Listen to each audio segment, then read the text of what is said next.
hela hi kahat ho tharbera dia music video kala siam lawa Mizoram Chalai Christian Bowling Comp with Labumane Khan Tunkum Khan Kasa hela ka pho chang chu ke ma testimony tangani a limni le lom ni lo thik thina ni ma sela chu ma chuan tra ni lo her chu a thina kan be se le kai na na zong te koi em ma lo mo ya chang le thina tina chang ni na chuan mishinga ke ngat ve thina nu le pa te chung le khata te in na tu te ka zong ve thina min mangai tu le min leina tu a te hen ka lo in ngat ve thina ni ma sela chu zong chu be don rol min chu tir tu mai ne a be don na min khen le tir tu mai khani a tin achang thu na chon ka thiam na te ka in ena fin na te eng ma ha ka nei lo ma chu ti agin mi fing te mi fel te kha tian sang nei po ma sela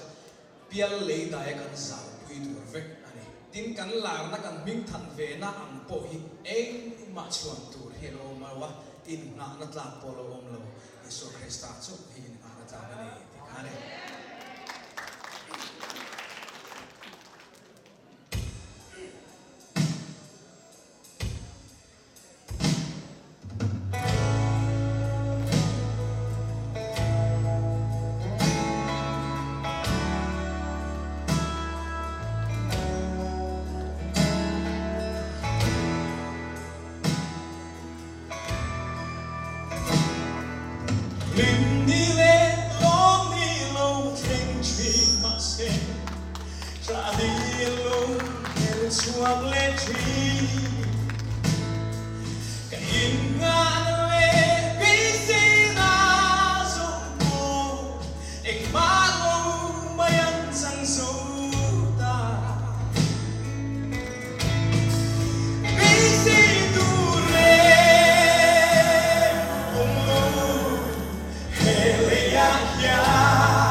Beleza,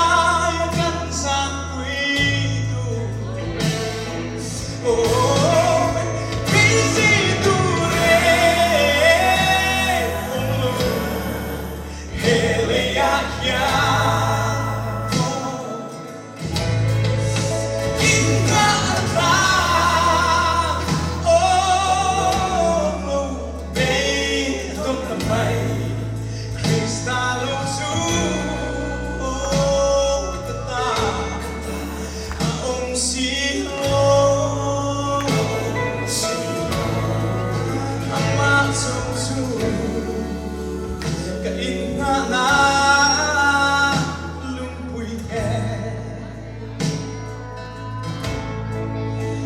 mà chung chú cái in ngã na lung quỳ nghe mà chung chú cái in ngã na